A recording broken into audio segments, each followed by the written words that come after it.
बिस्मिल्लाहिर्रहमानिर्रहीम अस्सलामु अलैकुम रहमतुल्लाह। अमेरिका से पाकिस्तान के लिए कोई अच्छी ख़बरें नहीं आ रही और ये पिछले दिनों जब अमेरिकी सदर ट्रंप की जानिब से शहबाज शरीफ का या इस हुकूमत का शुक्रिया अदा किया गया था तो इन्होंने बड़ा शोर मचा दिया कि देखें, डोनाल्ड ट्रंप ने हमारे हक़ में बयान दे दिया, डोनाल्ड ट्रंप ने हमारे हक़ में बात कर दी। लेकिन अभी इनको अंदाज़ा नहीं था कि डोनाल्ड ट्रंप आगे क्या क्या कर सकता है और इसके बारे में गवर्नमेंट के अंदर बैठे हुए लोग ये बात करते थे। राणा सनावला ने एक बार ये बात कही थी। राणा सनावला ने कहा था कि ये बंदा बड़ा अनप्रेडिक्टेबल सा आदमी है और इसके ऊपर भरोसा नहीं किया जा सकता। ये आज कुछ बात कर रहा है, कल को कुछ बात करेगा। तो इस वजह से अगर आज इसने पाकिस्तान की तारीफ़ की है तो पाकिस्तान की तारीफ़ के पीछे पूरी एक कहानी है, उसके पीछे एक स्टोरी है कि उसने पाकिस्तान की तारीफ़ क्यों की। असल में तो पाकिस्तान ने एक बंदा पकड़ के तो अमेरिका के हवाले किया था जिसकी वजह से उसने पाकिस्तान की तारीफ़ कर दी। इसके अलावा अपने मफाद के अलावा तो उसने बात नहीं की। अपने मफादात को सामने रखते हुए जब उसका मफाद पूरा हो गया तो उस पूरा मफाद जब कर दिया गया, वो पूरा होने पर उसने पाकिस्तान की तारीफ़ की थी। इसका मतलब है कि जो उसने टास्क दिया था वो टास्क मुकम्मल कर दिया गया, उसके ऊपर उसने शुक्रिया अदा किया था। तो इसका मतलब है कि अगर उसने टास्क दिया है तो इसके बदले में यहाँ से भी कुछ डिमांड की गई, यहाँ से भी कुछ ना कुछ तो उनसे ख्वाहिश पूरी करवाई गई, तो फिर ये दो तरफा मामला तय पाया है। खाली शुक्रिया के ऊपर सुख कहते मिल माइया तो नहीं प्रोग्राम होंदा। अगर उसकी जानिब से शुक्रिया अदा किया गया तो पाकिस्तान ने भी कुछ ना कुछ तो लिया होगा। दो तरफा मामला है, वो दो तरफा मामला वन टाइम का मामला था, वो ख़त्म हो गया। अब आगे देखिए, आगे पाकिस्तान के लिए कौन सी मुश्किलात खड़ी होंगी जो कि इनको अंदाज़ा नहीं था।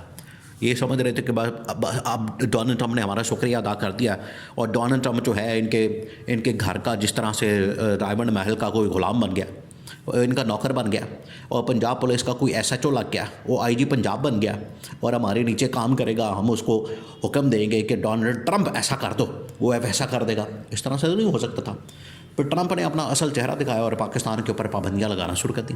पाकिस्तान के ख़िलाफ़ उसने एक्शन लेना शुरू कर दिया और इस हुकूमत की नाअहली और नालायकी की वजह से, ये आपने बात जहन में रखनी है। आप इमेजिन करें कि जब से ये आए हैं पाकिस्तान के लिए कोई खैर की खबर नहीं आई, कोई एक खैर की खबर नहीं आई। IMF इनके ऊपर चढ़ा हुआ है, पाबंदियाँ इनके ऊपर लग रही हैं, internationally isolation, Pakistan diplomatic level के ऊपर, अदालती बहरान, सियासी मुआशी अदम इस्तेहकाम, महंगाई, बेरोज़गारी, लोग बेचारे खुदकुशियाँ करने पर मजबूर और महंगाई ने उनका जीना हराम कर दिया। एक दिन भी पाकिस्तानियों का खैर से नहीं गुजरा, एक दिन भी सुख का सांस नहीं लिया इन्होंने। और ऊपर से अब ये जो इंटरनेशनल लेवल से अमेरिका से खबरें आ रही हैं वो बड़ी हैरान कुन और ख़तरनाक और खौफनाक है।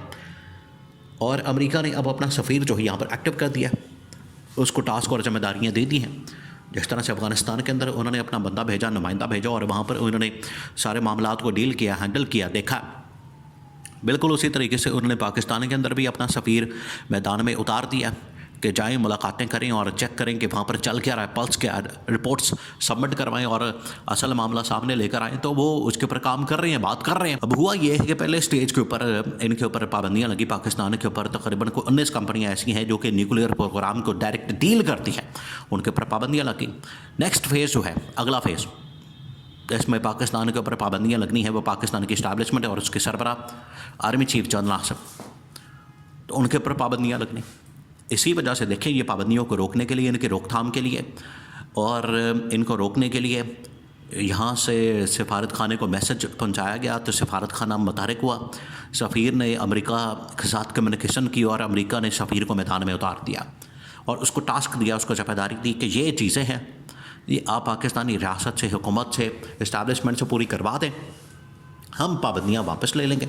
पाबंदियों का हमें कोई शौक़ तो नहीं चढ़ा हुआ कि हम मुंह उठाएं और पाबंदियाँ लगाना शुरू करते हैं पाकिस्तान के ऊपर या पाकिस्तानी कंपनियों के ऊपर या पाकिस्तान के लोगों के ऊपर या आर्मी चीफ के ऊपर पाबंदियाँ लगाना शुरू कर दें। ये हमें कोई इस हवाले से शौक़ तो नहीं चढ़ा हुआ।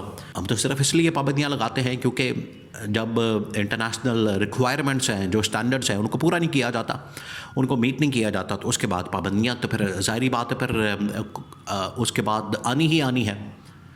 तो जो टास्क और ज़िम्मेदारी दी गई अमेरिकी सफ़ीर को, जिसकी वजह से वो एक्टिव हुआ है और उसकी मुलाकातें हुई हैं और उसमें एक दो मुलाकातें मोहसिन नकवी से करवाई गई हैं। मोहसिन नकवी से जब मुलाकात हो जाए तो फिर आप समझ जाएँ कि पैगाम इस्टेब्लिशमेंट के लिए है, गवर्नमेंट के लिए नहीं है। तो अमेरिकी सफ़ीर ने यहाँ पर मुलाकातें की मोहसिन नकवी के साथ, तो पैगाम इस्टेब्लिशमेंट के लिए।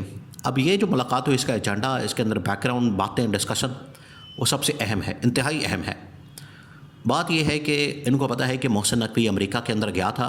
अमेरिका अगर गया था तो इसका मतलब है कि यहाँ से फॉरेन मिनिस्टर नहीं गया, यहाँ से वज़ीर ख़ारजा नहीं गया, कोई और बंदा नहीं गया, डिफेंस मिनिस्टर नहीं गया, इंटीरियर मिनिस्टर को उठा के, जिसका काम ही इंटरनल सिक्योरिटी हैंडल करना होता है, उसको उठा के इन्होंने फ़ॉरेन टूर के ऊपर भेज दिया, एक डिप्लोमेटिक मामले के ऊपर भेज दिया। तो उनको पता लग गया कि बंदा ये ताकतवर है, इसके पीछे कोई ना कोई पावर, इसके पीछे किसी ना किसी की सपोर्ट, हिमायत और ताकत है। वो पता लग जाता है कि इसके पीछे आर्मी चीफ है। इसीलिए आके उन्होंने यहाँ पर मोहसिन नकवी के साथ मुलाकात की। अब एजेंडा क्या है इस मुलाकात का? मीटिंग जो हुई है उसमें 2-3 चीज़ें। सबसे पहले तो अमेरिका की जानिब से कहा गया कि ये जो हम आपके ऊपर न्यूक्लियर प्रोग्राम की पाबंदियां लगी हैं और अगला जो फेज़ है, अगली जो स्टेज है, उसमें आर्मी चीफ के ऊपर पाबंदियां लगने जा रही हैं। तो अब ये आपके हाथ में है, बॉल आपकी कोर्ट में है, अब आपने फैसला करना है। हमने पहले ही आपको ये कहा था, साल पहले IMF के थ्रू भी और डायरेक्ट इनडायरेक्ट भी आपको कन्वे किया था, आपको बताया था, आपको इस हवाले से समझाया था, आपको इस हवाले से आपके दिमाग में डाली थी ये बात कि पाकिस्तान को अगर आप इस तरह से चलाना चाहेंगे और आप अमेरिका को डराना चाहते हैं अफ़गानिस्तान से, तालिबान से, और अमेरिका को वहाँ पर इंगेज करना चाहते हैं, ये कहानियाँ छोड़ें, ये फिल्में चलाना बंद करें। ये अब हम समझ चुके हैं असल बात क्या है, कहानी क्या है, चीज़ क्या। अफ़गानिस्तान के साथ हम डायरेक्ट डील कर लेंगे, आप उसको छोड़ें, अपना खाता खोलें। तो अमेरिका ने आके ये समझाया इनको, और मोहसिन नकवी के ज़रिए से इस्टेब्लिशमेंट को पैगाम दिया गया कि आप अपना खाता ठीक करें, अपना खाता दुरुस्त करें, अपना क़िबला दुरुस्त करें, हमने समझाएं, हमें ना बताएं कि हमने क्या करना है। एक तो ये पैगाम दिया गया। दूसरा इनको ये पैगाम दिया गया कि न्यूक्लियर प्रोग्राम के मतलब और आगे आर्मी चीफ की पाबंदियाँ, सफरी पाबंदियाँ और आना जाना, ये सब कुछ ये हम बंद कर देंगे, नहीं लगाएंगे पाबंदियाँ, नहीं लगाते, रोक देते हैं।